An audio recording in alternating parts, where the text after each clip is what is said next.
नमस्कार दोस्तों। आज हम एक बहुत ही प्रैक्टिकल और इम्पोर्टेंट टॉपिक पे चर्चा करने वाले हैं। ये टॉपिक है selection and management of contractors. Contractors selection सही तरीके से अगर न किया जाए तो उसका असर safety, cost and project schedule तीनों पे पड़ता है।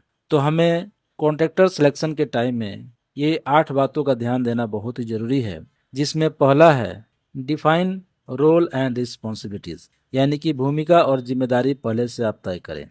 कॉन्ट्रैक्ट स्टार्ट होने से पहले ही क्लियर होना चाहिए कि कॉन्ट्रैक्टर क्या करेगा, क्लाइंट का क्या रोल होगा, सेफ्टी के मामले में किसकी जिम्मेदारी किस एरिया में होगी। जब तक क्लैरिटी नहीं होती, कंफ्यूजन के कारण एक्सीडेंट होने के चांसेस बढ़ जाते हैं। सेकेंड पॉइंट है, आपको अपना एक use of preferred vendor list and safety scheme को यूज कर सकते हैं, यानी कि आपके ऑर्गेनाइजेशन के पास एक प्रीफर्ड कॉन्ट्रैक्टर लिस्ट मेंटेन करना है, जिसमें वो कॉन्ट्रैक्टर शामिल होंगे जो पहले सेफ्टी में अच्छा परफॉर्मेंस कर चुके हों, या कई देशों में सेफ्टी स्कीम इन प्रोक्यूरमेंट यानी कि SSIP जैसे एक्रेडिएशन भी शामिल होते हैं, जिसमें CHAS, safe contractor, construction online, इस तरह के कॉन्ट्रैक्टर होते हैं जो कि वहाँ पे उसका एक्रेडिटेशन लिए रहते हैं, उसका मेंबरशिप लिए रहते हैं कह सकते हैं,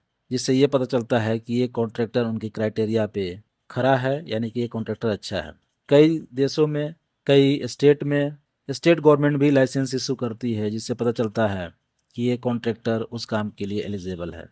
तो जिस कंट्री में काम कर रहे हैं उस तरीके से भी वहाँ के जो भी प्रोसेस है उसके अनुसार भी चुनाव कर सकते हैं। कॉन्ट्रैक्टर सिलेक्शन क्राइटेरिया, यानी कि आपको कॉन्ट्रैक्टर सेलेक्ट करने के लिए एक क्राइटेरिया, बेसिक क्राइटेरिया कंसीडर करनी चाहिए, जिसमें आप पास्ट सेफ्टी परफॉर्मेंस, उसका एक्सीडेंट रिकॉर्ड यानी कि नियर मिसेज, ये सब देखना है। Qualification and experience of their worker check करनी है, उसका मेथड स्टेटमेंट, रिस्क असेसमेंट देखना है, और साथ में उसकी स्टेचुटरी कंप्लायंस जैसे कि इंश्योरेंस, परमिट टू वर्क का नॉलेज चेक करनी है। हेल्थ एंड सेफ्टी पॉलिसी और उसके प्रीवियस ऑडिट रिपोर्ट भी चेक करना है। कॉन्ट्रैक्टर सिर्फ टेक्निकल काम करने में एक्सपर्ट हो ये काफ़ी नहीं है, सेफ्टी कंप्लायंस भी इक्वली इम्पॉर्टेंट है, इसलिए इन सब चीज़ों को चेक करना है। जो फोर्थ पॉइंट है, डेमोन्स्ट्रेशन ऑफ रिसोर्सेज, यानी कि संसाधनों की पुष्टि भी आपको करनी है। कॉन्ट्रैक्टर के पास अगर adequate man power, tool, PPE नहीं रहेगा तो वह कैसे काम करेगा, यानी कि कॉन्ट्रैक्टर को ये देखना चाहिए कि उसके पास एडिक्वेट मैन पावर, टूल और PPE अवेलेबल है कि नहीं। क्या उनके पास ट्रेंड सुपरवाइजर है, फर्स्ट एडर है, फायर एक्सटिंग्विशर यूज का ट्रेनिंग है, ये सब चीज़ चेक करनी है। तो कॉन्ट्रैक्टर के रिसोर्सेज कागज पे नहीं साइट पे दिखने चाहिए। फिफ्थ पॉइंट है स्पेशल केसेस, यानी कि कई ऐसे ठेकेदार होते हैं जो किसी विशेष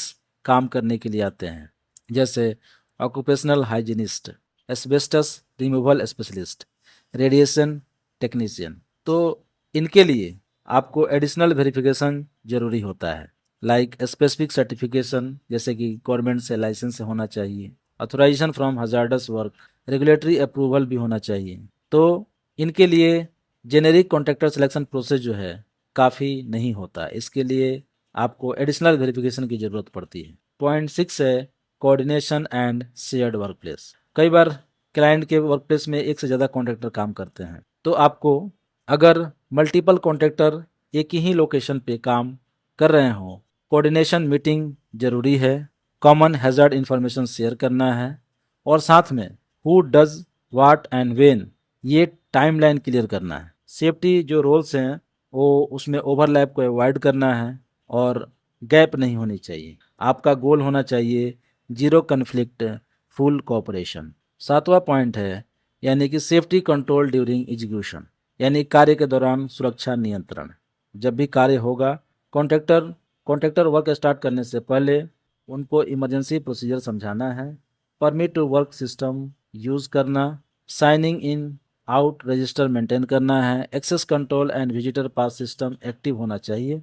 साथ में रेगुलर टूल बॉक्स स्टॉक और सेफ्टी इंडक्शन देना मैंडेटरी होना चाहिए। सबसे last but not least, monitoring and incident management, यानी कि निगरानी और घटनाओं का मूल्यांकन। कॉन्ट्रैक्टर परफॉर्मेंस का एक्टिव मॉनिटरिंग होना चाहिए, site safety audits, behaviour observation, daily सी चेकलिस्ट, ये सब करना है।